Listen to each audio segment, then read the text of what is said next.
All right, everyone. So again, welcome. My name is Jordan. As I mentioned, if you have any questions that you're dying to ask, please put them in the chat and I will get to them at a natural break. Today, we are covering both the 5x5 and Teacher Arts Grant, or TAG, as you'll hear us refer to it, initiatives for 2022 and 2023. And the reason that we combine both of them is because there's a lot of similarities between these two programs. Both of the programs are directly connected to core learning outcomes and complement what students are learning in the classroom. So you'll see a lot of overlap in the programming. The key differences between these two initiatives are really the grade level which they serve and which county or school district your school resides in. So to break it down, 5x5 provides funding to elementary schools. Hi, Christy. 5x5 provides funding to elementary schools to enhance classroom instruction for K through 5th grade students. And those are elementary schools in Jefferson County Public Schools, or JCPS, and New Albany Floyd County Schools, or NAFCS, are eligible to apply for 2022-2023 5x5 funding. If your school is not eligible, one moment, got a couple people in the waiting room I'm going to let in. If your school is not eligible for 5x5, you want to take a look at the Teacher Arts Grants.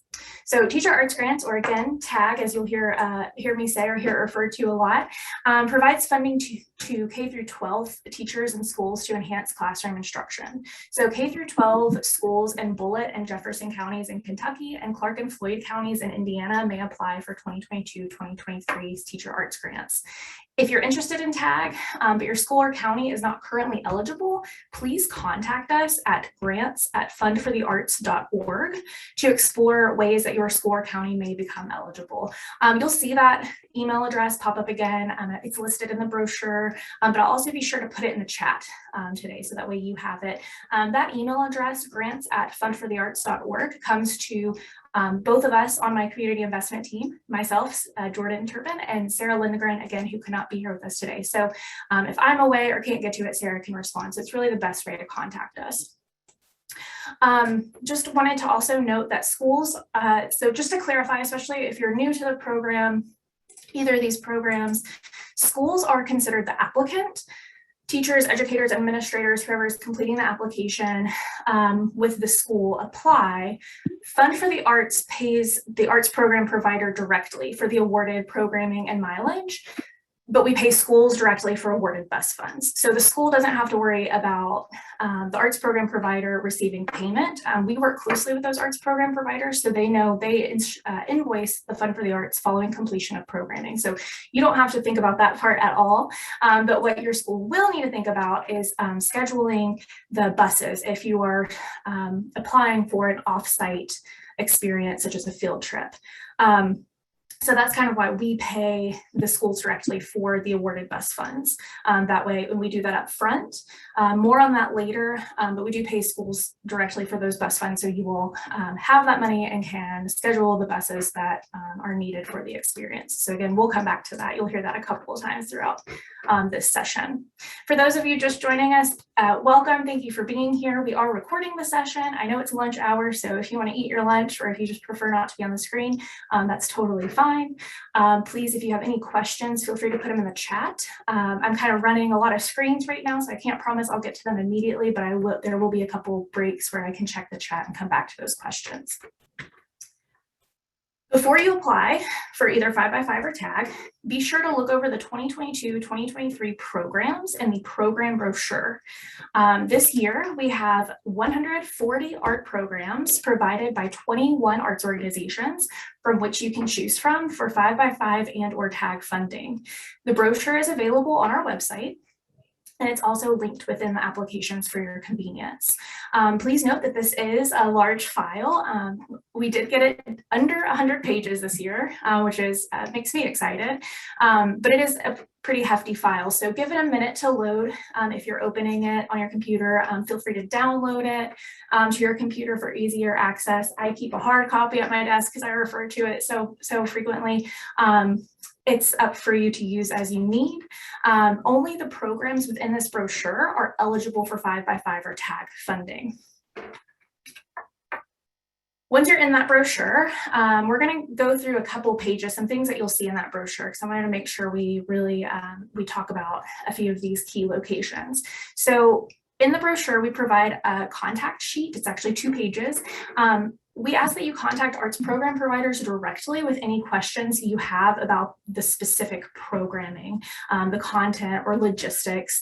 This contact sheet begins on page 4 of the brochure and includes both a primary contact and then a secondary contact if the arts organization provided a secondary, but there's at least a primary contact. When you're reaching out, if you're reaching out by email, it is totally valid to put both the primary and secondary on that communication. Some arts program providers require that you contact them prior to application for mileage confirmation or other details, which will be indicated in the description. If it mentions that in the description that you contact the arts program provider, please just refer back to page 4 or 5 of the brochure for their contact information. If you have any trouble connecting with arts organizations, you can, of course, always contact Grants at Fund for the Arts to reach me, and we can help connect you. But that's really, in terms of specific program details, they're the best to ask because they're the ones doing the work. There are a few pages that we call the at a glance at the beginning of the brochure, which serves like a table of contents. So these pages can help you search by discipline. So you see in this and the on the screen, we've got dance and folk and traditional arts present. We do have more disciplines than just that. This is just for sake of example. But this is divided by arts discipline. And then within the discipline, it is alpha by arts program provider. So for example, if you know that you really want to work with Flamenco Louisville, it would allow you to really identify their listings quickly. Maybe you don't remember, you know you want a specific program, but you don't remember the name of it, or you know you want to work with them, but you don't know what they're offering. This will help you kind of narrow down just their listings. So this is divided, again, it's alpha by discipline and then alpha by arts program provider name. And then within the rest of this content to kind of help you, if you're curious for like very specific, you know, you're looking for, I know I need just tag. So I want to use the column and look for just programs that have tag. Or I know that I want, we can't do field trips. So it needs to be a workshop or a residency. There's the program type column, which we'll talk about more. There's a key associated with that. Or if you know that you want them to cover on certain academic content connections or grade levels or max number of students, that's how you can use this sheet. So it's divided up. The X's indicate that those are the content areas that the program covers. And then we've got the grades and the max number of students and the page number. The pages of the brochure do start with the cover as page 1. So if you're using a PDF viewer such as Acrobat, or I'm sorry, Adobe, it'll help. It'll really help. The page number that's at the top of that viewer will match the page number of the brochure.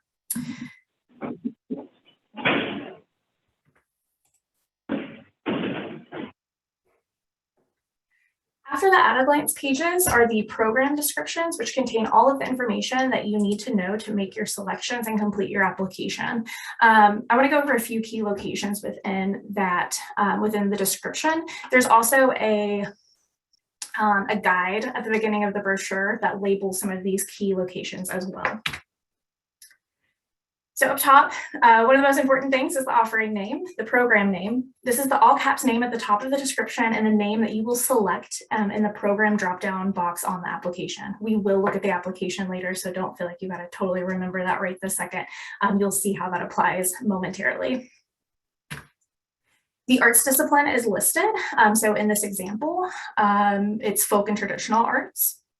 Some programs do span multiple disciplines. Arts program providers were asked to only choose one this year for sake of space and for this brochure.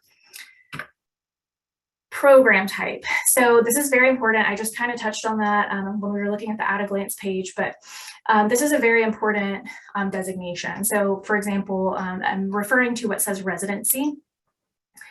Fund for the Arts understands COVID-19 continues to impact our lives. We will work with schools and arts program providers to shift programming to virtual if need be. The bulk of the programs as they are represented are in person, and then at the end of the program descriptions are listed by in person and then virtual.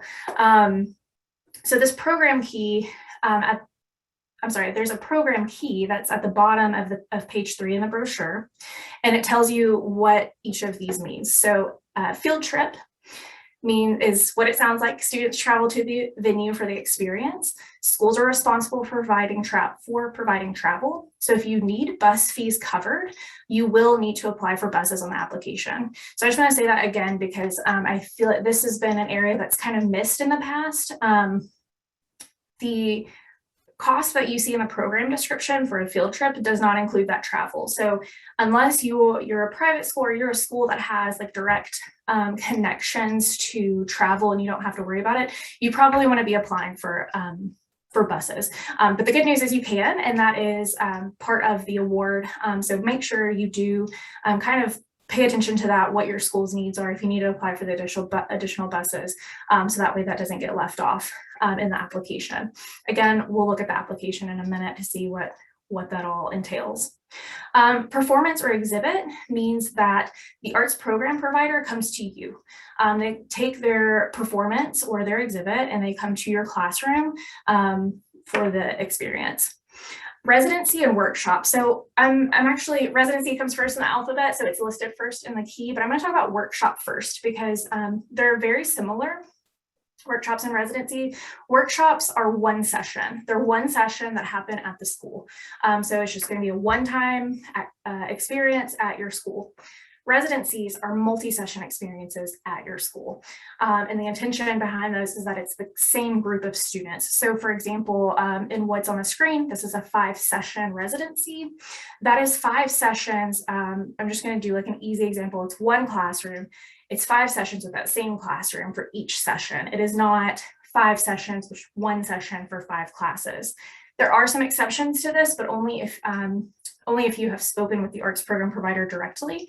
As they are intended in the descriptions, it's for consistent groups of students. So again, there have been instances where something has been worked out between the arts program provider and the school. That's totally okay on our end, as long as it's okay on the arts program providers and for the school, because we want you all to get the maximum experience that you have applied for. So then we have for virtual only field trip.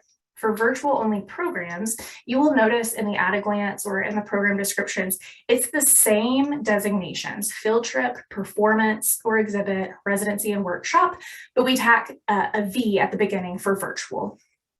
So virtual field trips, students are going to experience the venue, the arts organization, the arts program provider via a live stream or pre-recorded video.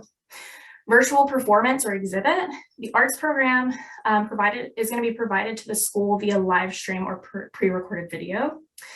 Virtual workshop, one session experience over live stream or pre-recorded video, and then virtual residency, multi-session experience over live stream or pre-recorded video. Please note that some of the residencies do have virtual components. I think that's something kind of exciting that has come out of the last few years are these creative ways to have these hybrid experiences. So I will highlight one such residency would be Zainab. Zainab's Night of Destiny with Commonwealth Theater Center is an in-person, but it's a hybrid with some virtual components as well. So just be sure to really pay attention to those program descriptions, and if there's any clarifying questions that you have about the program specifically, reach out to those arts program providers. I'm going to pause for a moment because that was a lot of really important kind of designation information, and I noticed a couple of things come in the chat, so I want to make sure that I'm answering things in this moment because this is a lot of info. Okay, so Christy, we are having a school event with our families. Oh, okay, this is less of a question. Okay, cool. Christy was just letting us know she'd be back in. And then it looks like Paul is asking a question that I was about to address with that. Okay, cool. So yes, this deck will be put on the website with the recording following the session. I can guarantee that, and I will do my very best to send it out to the group that's present here as well. Nicole, I am not sure I'm seeing the page being discussed with the descriptions. Nicole, either via chat or do you want to pop off mute and explain? Are you talking about you're not seeing like this particular with the colored blocks? Are you not seeing it like on your current screen? Or are you not seeing it in the brochure? I do see that. I'm sorry, Nicole, I can't hear you. Uh-oh. There you are. Oh, now you're on mute. Can you hear me? Kind of, yeah. Okay. I wasn't sure that. Oh, Nicole, I'm sorry, you go in and out. You start off at audible, but then I can't hear you. Could you maybe put it in the chat? And I'll see if we can troubleshoot.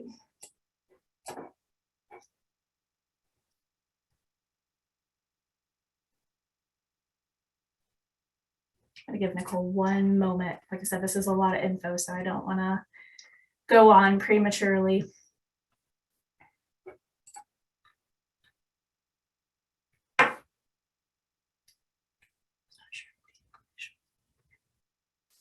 Gotcha. Okay, Nicole. Yes. So the initials are more of a reference to the at a glance page. So if I go back a few slides.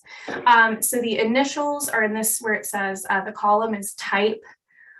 So the W refers to workshop, VW, virtual workshop.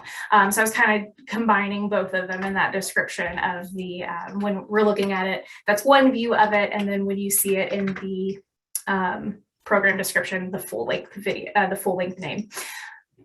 No problem. All right, so I am going to move on. Thank you all for asking questions. Okay, so then the next after the program type, in that third line, you've got the arts program provider. This is also important because you're going to need this to know from a drop-down box on the actual application. 5x5 or tag eligibility. This is where you can find if a program is eligible for 5x5, tag, or both. If it is only one or the other, you'll see only one or the other. So this one is both because it applies to both. JCPS backpack outcomes addressed. If you are not a JCPS school and you're like, what in the world? If you have questions about that, about outcomes for other school districts, contact the arts program provider directly. But because JCPS is one of our really great partners and we are located physically in Louisville, our largest school district, we do highlight this as it is a big thing to call out in the descriptions. I did want to highlight applicable standards. Most programs, probably all of the programs, are customizable and cover a number of both national and local arts standards. For the sake of space, arts program providers were asked to limit this list to 3. If you are curious, or for your own classroom planning, or whatever the reason may be, if you would like the full list, it is totally fine for you to reach out to the arts program provider directly for that list. There's a line that says customizable and it'll say yes or no. What that means is that this program is customizable. So if you're interested, if you like the program exactly as it's listed on the page, great. No need to contact the arts program provider, apply for it, and you're good to go. But if you're curious, so for example, this is a 5-session weaving residency. What that could mean, I'm not 100% sure of this exact program, but what it could mean for like a residency is that you could customize it to be a 3-session or a 10-session. There's different ways that you can customize the experience from the listing to fit your classroom. So that's what that field means. There is a sensory note included if the arts program provider provided one. So if the program includes any sights or sounds that could be startling that you might want to be aware of, the arts program provider has noted that in the sensory note. Service area, I like to point this out. I know it seems kind of obvious, but the reason I like to point this out is because counties, it's only going to refer to the counties that are eligible for the program. So keep that in mind as you're reviewing this brochure. It's through the lens of the eligible counties. So if it says no restrictions, we're saying no restrictions in terms of the counties or school districts that are eligible for 5x5 or tag, as we've already discussed. So Jefferson County Public Schools, New Albany, Floyd County Public Schools for 5x5 and tag, and then K through 12 counties, Jefferson, Bullitt in Kentucky, and Clark and Floyd in Indiana. If there are restrictions, it'll say specifically which counties the program is eligible for. Maximum number of students. So arts program, I'm not going to go over minimum number of students. I think most programs, just require at least one, but there are some that require 5. I think there's even fewer that require at least a class of 20. But most of them, as long as you have students present, they're fine. But for the maximum, that's a really important number because arts program providers can only accommodate the maximum number of students per one program. That means in like one sitting. It does not mean that if you're applying for multiple classes, you can't apply if you've got 60 students. It just means that you're going to have to request more funding and put a higher number in those fields in the application, which will probably make more sense when we're actually looking at the application. So for example, if I'm applying for 90 students, I just need to complete the one application for 5-session weaving residency, but I need to put on the application the maximum number, or I need to put my number of students as 90 and make sure that the math equals out. So that would be multiplying this program by 3. So then the amount requested would be $3,000. So that's what that means. Number of sessions. This is the number of visits included with this program selection for that maximum group of students. Again, the maximum we just talked about. So for residencies or multi-session experiences, that group of students should be consistent for all sessions unless you have spoken with and gotten approval from the arts program providers. Before I move on from that point, per the program type key, experiences such as field trips or workshops or performances or exhibits, those are naturally one session experiences. So that will likely say one. Mostly you're going to have a number of sessions if it's a residency. Each program has either a program cost or a per student cost, also known as a student or ticket cost. The program cost is a fee charged for a group of students. The student or ticket cost per student cost on the application is a fee charged per student or per ticket. So again, program cost is the cost for the whole program. Per student or ticket is like when you go to a show and you buy a ticket, it's the cost is going to be per student instead of the whole group. Additional mileage fee, you'll use this information to complete the mileage cost section of the application. More on that very shortly. If this confirm mileage with arts program provider prior to applying, if this says yes, reach out to the arts program provider per their contact information at the beginning of the brochure to confirm the mileage. This means, so just like we will award bus funds for schools to go to the experience, we can also add on mileage where we cover mileage costs for the arts program providers to come to you. So that mileage cost gets paid to the arts program provider since it's for their mileage, but that's what that means. If it says yes, you just need to confirm with them before applying. And then click here for more information. If an arts program provider has given us that information, there will be a link that is hyperlinked if you're looking at the PDF online. So you can click on that to go to a page that's directly related to the program you're reviewing if you just want a little bit more feel for the organization or the program. If there is no link and you would like more information, you are more than welcome to, again, contact that arts program provider directly. All right, so you've perused the brochure, you've spoken to your arts program provider if necessary, and you've confirmed with your principal. It's then time to apply. So we do ask that you submit one application per program per school. And I want to talk about that because I know there's some folks applying who are a classroom teacher. There's just a variety of people who are applying, and that is all wonderful, and we can work with that. So if you're applying for multiple classes or grade levels to receive the same program, you only need to complete one application for that one program. So if I'm a teacher And I'm applying for my first grade class to do Bard Buddies with Kentucky Shakespeare. But I'm the liaison, and I'm also applying for a couple of other grades. I'm gonna do all the grades that are interested in applying. I'm putting them all in the same application for Bard Buddies one time. I don't need to do multiple Bard Buddies applications. If different grades want different programs, then I do different applications per program.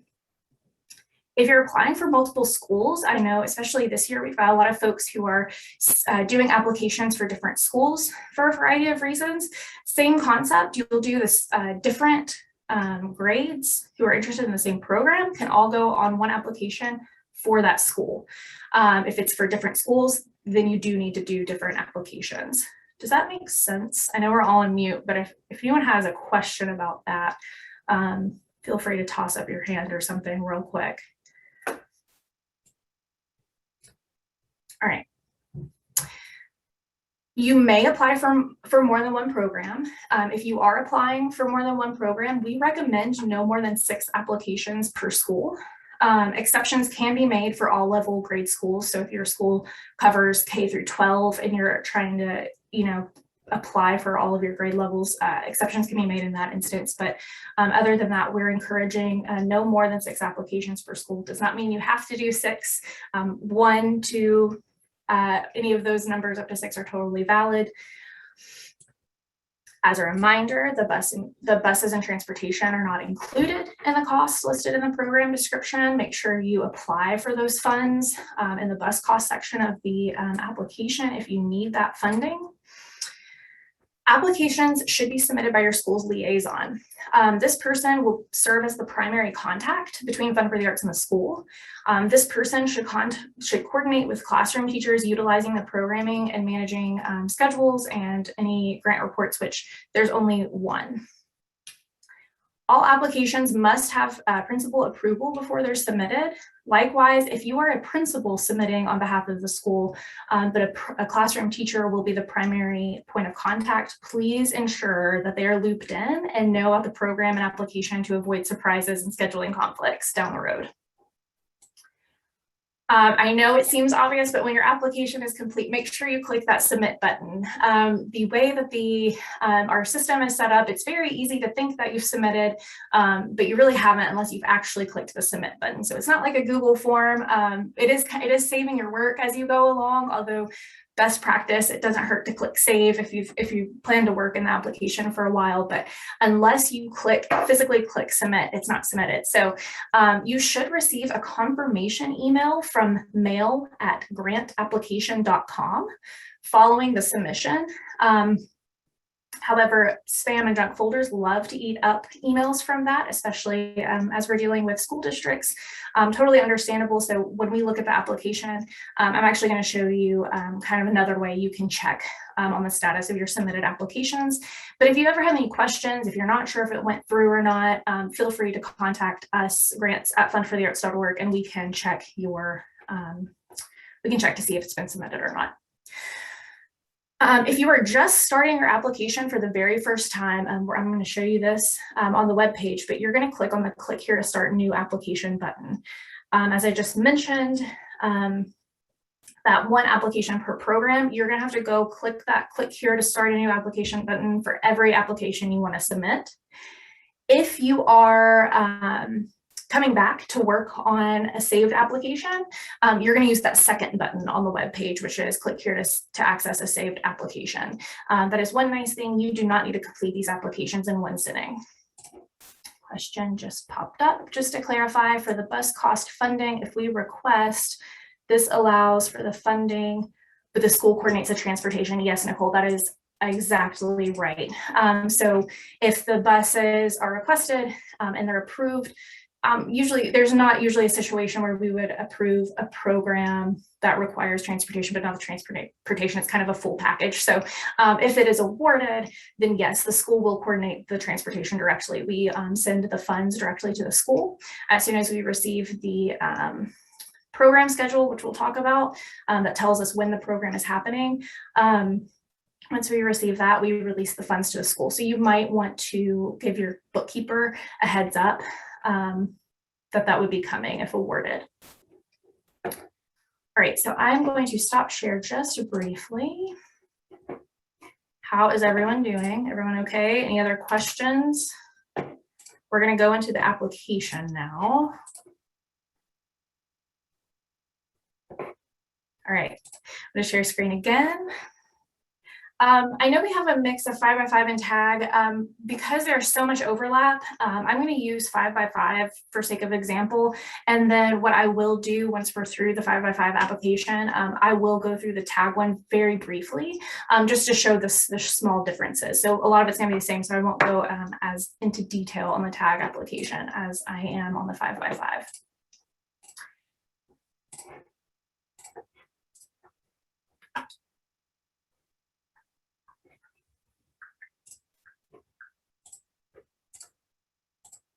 Okay, so when you go to the Fun for the Arts website, when you go to the 5x5 website, here it is. There's a lot of information that I have just talked through. So if you want to familiarize yourself, if you end up on the 5x5 page, but you need teacher arts grants, it's linked here. The brochure is linked a couple of times. It's up in the how do I/we apply section, but it's also down below, which is where I'm actually headed. You'll see the timeline, which we'll discuss at the end of this call. And then there's these 3 hyperlinks. So there's the brochure that we just talked through. And then there's the 2 buttons I just referenced: start a new application, access a saved application. I do want to note that anytime, if you're like me, I tend to like to look at things when I'm in a certain headspace before I'm actually ready to work on them. You can do that, but just know that if you have opened this, if you have clicked the click here to start a new application just one time, you don't even have to save any work. It's going to go to your in progress applications. So just know that. I won't bog you down with too much of what that means, but just know every time you click that button, it's starting a new application. If you are a first time applicant, if you're a new teacher, welcome. No, I'm not going to jump to that point yet. If you're a new teacher or you're new to applying, you don't have to be a new teacher, but if you're new to applying for any program or any funding from Fund for the Arts, you're going to first need to create an account. And to do that, you'll click on the link like I just did, just like you're going to fill out the application, but you don't have any sign-in credentials yet. So you're going to go to new applicant underneath the email box. You'll input your email address. You're going to do it again. Same exact email address. If it doesn't, if you have a typo in it, it'll let you know. And then you'll create a password. Because I already exist in the system, I'm not going to do that because it'll throw me out. But you'll set your password, you'll type that same password in the confirm password, and then you'll click continue, and then you'll be able to log in. So you'll use that same email and the same password that you just created, and then you can get into the system to proceed with the application.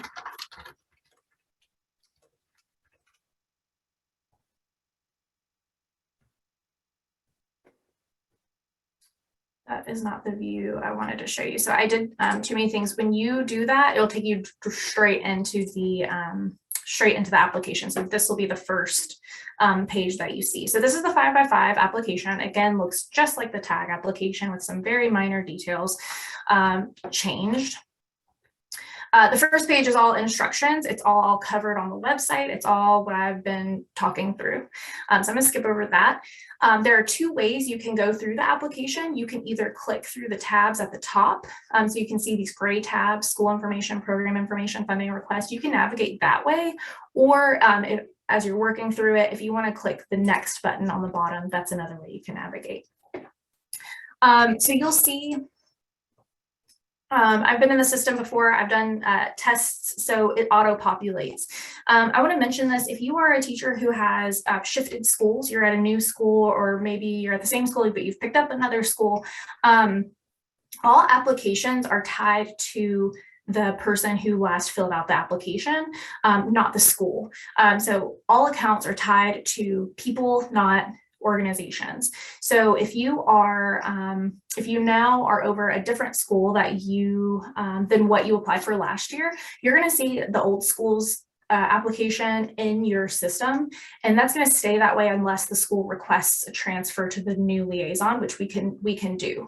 But otherwise, just ignore it in your account, and you are only going to focus on the moving forward of your new school. What might happen is you might see when you type in school name, again, this is only for people who have applied before, you might see your old school name auto-populate. Just delete it out like I just did, and then type in your new school name. What that will do in our system is it will connect you to the new schools. So that's all we have to do there. All right, so back to that, to the application. Type in your school name, type in your school system. Because we're looking at 5x5 or tag, there's only 2 to choose from because those are the 2 eligible counties. You'll give us your school's address, city, state. Again, the state, these drop-down options are going to be reflective of what's eligible. County, Louisville Metro Council District. If you are in New Albany, Floyd County school systems for 5x5, or if you're in tag for this one, if you're in Indiana, you'll just select not applicable. School phone number, we do ask that you enter phone numbers in the kind of hyphenated space number format. Very briefly, what's your school's mission or focus? Is this school Title I school? Yes or no? I do want a full disclosure. We only ask that because some programs, as you will see in the descriptions, offer further discounts for Title I. So it does not impact whether or not you're funded. It's just so we can ensure that the appropriate dollar amount is awarded to your school. We ask for your principal information. Please, especially if they're a doctor, or any kind of prefix, we like to identify people as appropriately as we can, which of course can be hard if you've never met someone or had a conversation with them. So if you can give us that information, it's helpful, but it's not a required field. We ask for first and last name, if they have any suffix following their name, principal email address, principal phone number, and if they have an extension number. Principals will only be included on usually they're only included on the award notice, or if we're having a hard time contacting, if there's been a lot of effort in contacting a teacher and we just can't get through. I know there's been a lot of turnover, so in those instances, then we would reach out to the principal, but we really just have it, we ask for it so it's on hand, but we try not to bug the principal too much. Of course, that's different if the principal is the liaison. Liaison, so again, this is that person who's going to serve as the primary contact. Make sure that this primary contact can be contacted. I know we've got a lot of, especially in 2022, we've seen a lot of institutions going for utilizing private or nonprofit grant writing companies or contract grant writers. So if you're the grant writer filling out this application, if you're truly going to be the liaison, that's fine to put your information. But if you're doing it on behalf of the school and there's somebody else that's going to be the liaison, please put their information in there.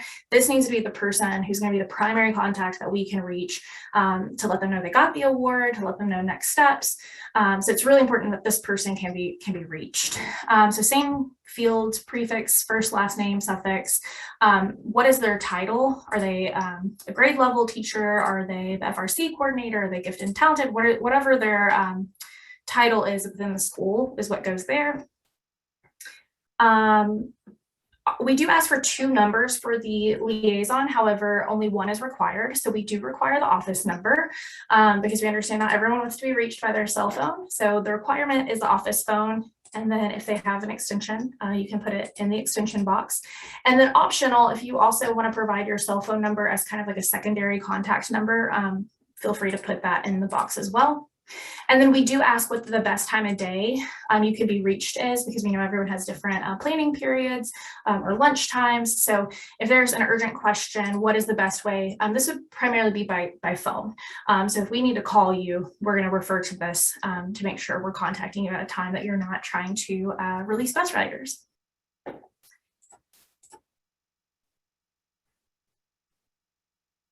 Okay, so this is where some of the program description information that I talked about comes in handy.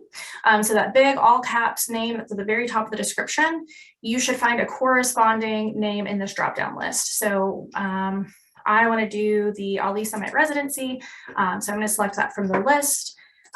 It is Actors Theater of Louisville that does that program, so I'm going to make sure I'm going to select Actors Theater from the list.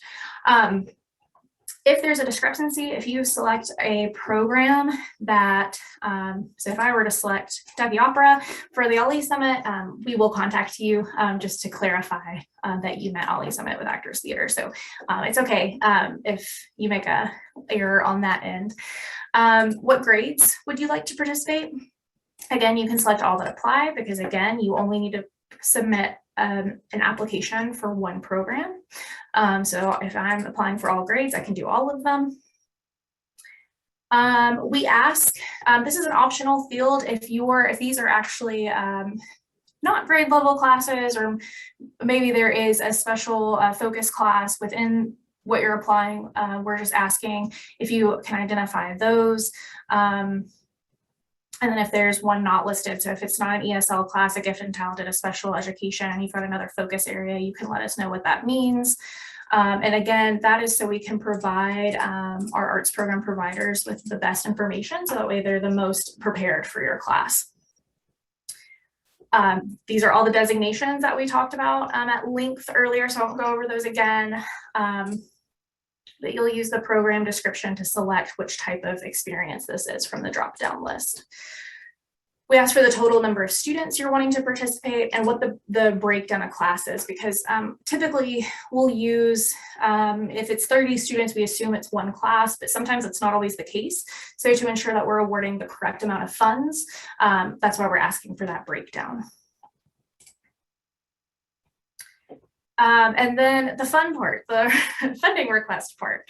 So as I mentioned, there are either going to be a program cost, there's either going to be a program cost or a per student cost on the application. So this first box is super easy. It's just asking you which one is it per the program description. So I highlighted that earlier. If it says program cost, you're going to select program cost. If it says student or ticket cost, select student or ticket cost. That's just to make sure once we pull these applications, everything is checking out. If the program you're applying for has a per student cost or student or ticket cost, in this program cost section, put 0, and vice versa. If you're applying for the Nutcracker, for example, which is a per student cost, you can just put in 0s for this program cost section because it is not applicable, but it is required. So you will not be able to move on without putting something in. For sake of example, I think the example I used earlier had a program cost of $1,000. How many groups of students? I'm going to say, let's say 2, so you can kind of see this in action. These calculators, you do have to click. I know it's a really small icon. I wish I could enlarge it for you all, but there's a little icon here and it's a calculator, and if you click on it, the page will kind of refresh, and then when you scroll down, you'll see it did the automatic calculation. So really, you don't have to do too much math in this top part this year. It's all automatic calculations. So what that did is, for one, using that description that we were looking at earlier, which had a program cost of $1,000, I listed the program cost as it's listed in the program description, which was 1,000. I'm saying I'm applying for 2 groups of students per the maximum. I've got 60 students. The maximum on that description was 30. So I'm going to say I've got 2 groups, and I put that 2 in the second box, and then I click the calculator to do that calculation. So I think in the past you've had to do that math, but we tried to make that a little bit easier, and I hope it does. But if there's ever any glitches in that field, don't hesitate to reach out to my team. Similarly, pretend we're not looking at what we looked at earlier. It is not a program cost. It is a per student or ticket cost. You put 0s in for program costs, and for the per student cost, we're going to say $5 per student. Note about this one. My example is not going to work because I didn't put a number in on the previous page. On the previous page, we asked for number of students. It's required, so you have to do it. To submit the application, it won't let you otherwise. So if I put that number in on the previous page, and I've got a student ticket cost on this next page, it's $5 per student, and it's already calculated for me. Let me just double check. Yep, so what it's doing is it's taking the per student cost and it is calculating the number of students you input on the previous page to give you that number. Chaperone cost, if you are requesting a program, this is very few programs this year, FYI. If you're requesting a program that will take place outside of your school building, so I mentioned the Nutcracker earlier, do you need funding to cover the cost of additional chaperones? So additional chaperones would be defined as any number of chaperones beyond what is included in the student ticket or program cost, and the description will give you that information. So I know like a lot of times they'll give you the number of chaperones and then they'll say $10 per adult beyond that number. So this is where you would indicate, yes, I do need some funding to cover, say they allowed for one chaperone and I need two. So what is the cost of one? Let's say it was $10. I need one more. That's super easy math. But it'll do that for you. Bus cost is what I've mentioned a few times now. That reminder that this is not included if you are taking a field trip. If you are requesting funds, you would hit yes and then complete the fields. If you are not requesting funds, just put no, and then you don't actually have to input the rest of them because they're not required fields. So here is where you would put how much one bus that your school usually uses. You would let us know the cost of one of those buses in the first field, and then how many total you're going to need. And then it'll run the calculation for you again. Reminder, you got to click that calculator button every time for it to calculate. Additional mileage, if that program description says yes, this arts program provider charges additional mileage on top of the program cost to come to your school. That's what this section is about. So you will just let us know, did they ask for that? Yes or no? And because that is typically associated with reaching out to the arts program provider, it'll either be that or we will tell you in the program description exactly what that fee is. It's the federal rate times, or however, whatever the distance is from the arts program provider to your school, times 2.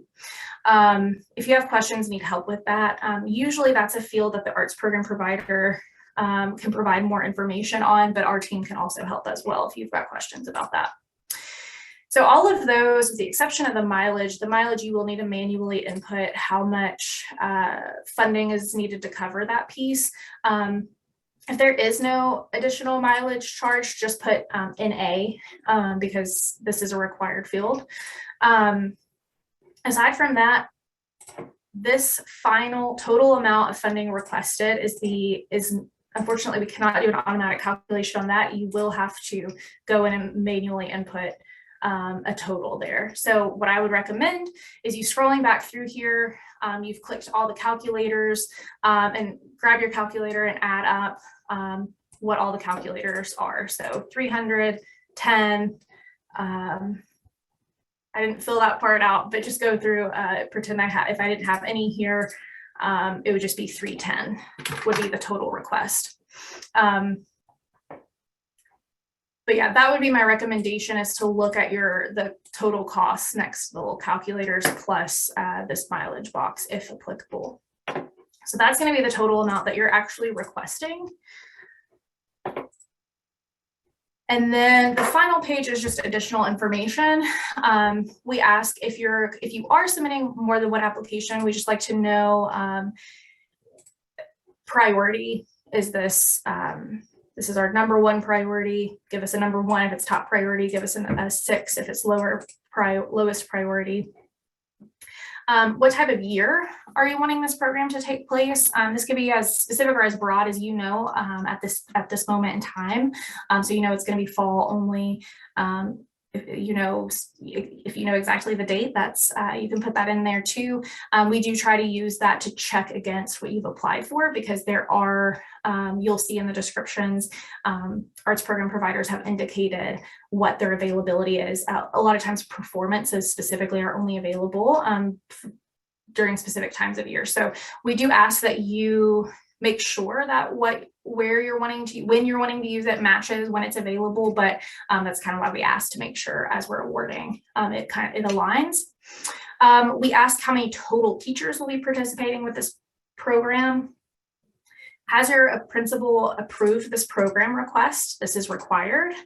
And then we do ask for proof of principal's approval of the program request. This can be a variety of things. Any kind of way you can provide proof, email confirmation, a signed letter. If your school has an approval form that you will use internally, that's accepted, whatever that may be.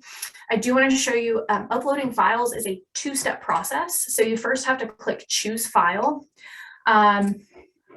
Select the file from your computer, and you will see the file I chose just added next to the choose file button. It is not uploaded yet. You then have to click the upload button. Now it's uploaded. So once you see kind of that upload button goes away and you can see the file name, when it was uploaded, and the size, you know you're good to go. It's been uploaded. So just remember that two-step process. We tried to call that out in the description, but just in case, it is a two-step process to upload. And then we ask if you've communicated with the arts program provider. If you're applying for something that doesn't require any kind of arts program provider communication before requesting, you can click NA, that's valid. And that's the end of the application. So you can, I'm gonna hit review and submit, but it's gonna be very angry with me because I left a lot of fields incomplete. So that is the good news, is if you were actually filling in every field as you went along, and you were actually trying to submit the program or submit the application, I'm sorry, it'll tell you what you need to input before you can submit. It also allows you to do it right there, so you don't have to scroll through. Pretend I updated everything. I would click update, and then these buttons will change and there will be a submit option. So again, you want to click that submit button or it is not submitted. I am going to show you all, let's take you all the way out. I'm on the tag page now, but if you had saved an application and you want to go back to work on it, you will use the click here to access a saved application. Of course, if you're 5x5, it actually doesn't matter. If you find yourself on the tag, this takes you actually directly to the portal. So you can click on the wrong one in this instance and get yourself in the right place. But for consistency, for to be on the right path in your own brain, if you want to go to the 5x5 page, click on that. If you're a 5x5 teacher, click on the access a saved 5x5 application. You'll log back into your account.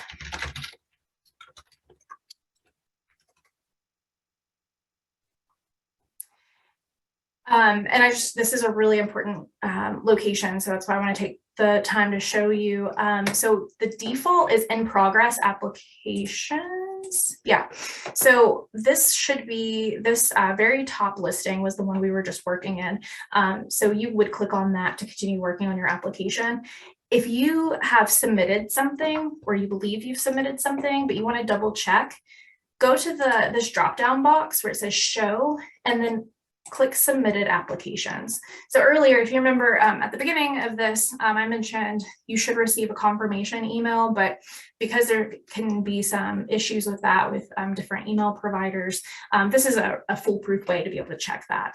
You can log into your account, go to submitted applications, and if it has successfully been submitted, it will be in this list. If you don't see it in this list and you thought you submitted, check the in progress applications. Hopefully you find it. If not, or you continue to have some issues, reach out to our team and we can help you. We are running close to time. I know I promised we would look at tag, but as I was walking through it, there really are not many differences between the tag. The only differences between the tag and the 5x5 applications are who it's eligible for. So it'll be reflected, eligibility will be reflected on the tag application. And then kind of like with the grades, you'll have more grade options to choose from. And then the offerings list will be updated to be tag applicable. So while I'm pulling up that application, if anyone has any questions, I don't see anything in the chat, but if anyone has any questions that they want to ask verbally, I can kind of multitask for a moment.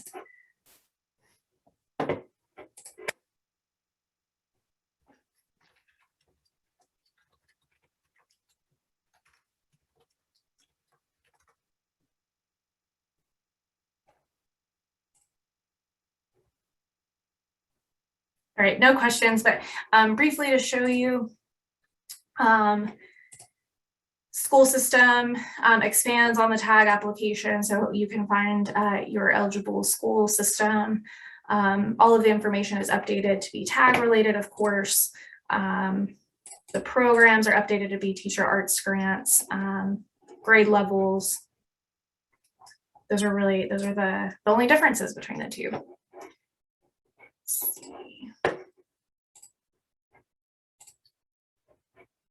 Thank you, Paul. So it is 1 o'clock on the dot. I'm going to flash the timeline real quick up on my screen. So if you have to go, I completely understand. I'm sorry, I ran a little late. There's just a lot of information to plug in. I did promise, let me throw that email address in the chat, grants@fundforthearts.org. That's going to be the best way to reach my team. Let's see if I can. We do have some virtual office hours. So that's the biggest thing I wanted to mention before we log off. I am offering 3 virtual office hours. Trying to get that on your screen. There we go. Okay, there will be 3 virtual office hours all over Zoom. You do not need to RSVP for those. They're informal. There is no agenda for those. Feel free to come. It'll just be me. I'll be there regardless if anyone shows up or not. If no one shows up, it'll just be me working on something else for the full hour unless anyone pops in. Those are going to be on Thursdays, August 18th, 25th, and then September 1st from 4 to 5 p.m. The link to that is on the web page. So if you're 5x5 or tag, whichever one, go to your web page, either 5x5 or tag, and in the timeline that looks kind of like what's on the screen, that information will be there with the actual link. So again, you don't need to RSVP for that, but you can access the link there. You can ask any question it could be any question whatsoever. It could be one clarifying question. It could be, I'm having a lot of trouble just physically doing this application. Can you help me? Yes, I can. So utilize that. If these times don't work for you, our team, like I mentioned earlier, we're a team of 2. So we're trying to really do these office hours to be as helpful as possible, but it is kind of difficult for our team to help outside of these hours, but it is possible to schedule time with us. So if you absolutely cannot make it to one of these hours, reach out to grants@fundforthearts.org and let's get something on the calendar so we can get you application assistance. All applications are due Monday, September 12th by midnight.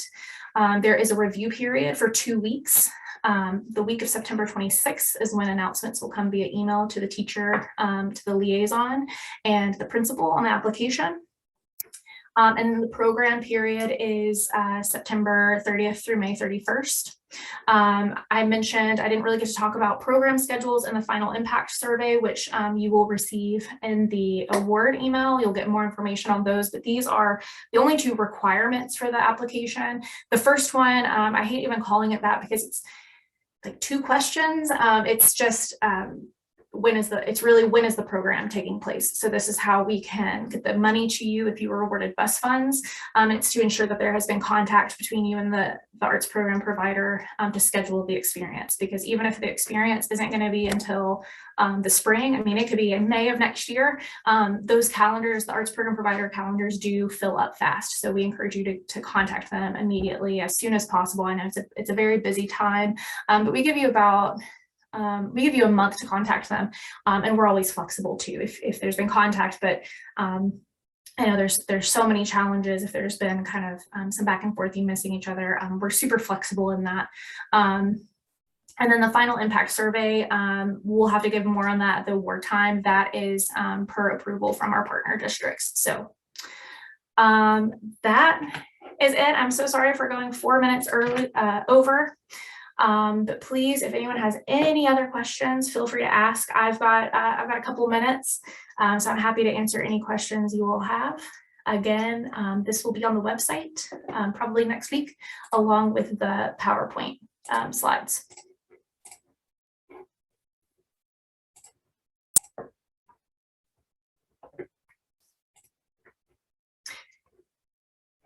Just want to say thank you all again for being here. I know it's a busy, depending where you are, you're either starting school this week or you're starting school next week. Either way, it's a very busy time. So I appreciate you being here. And if you're new to this process, don't hesitate to reach out if you need help.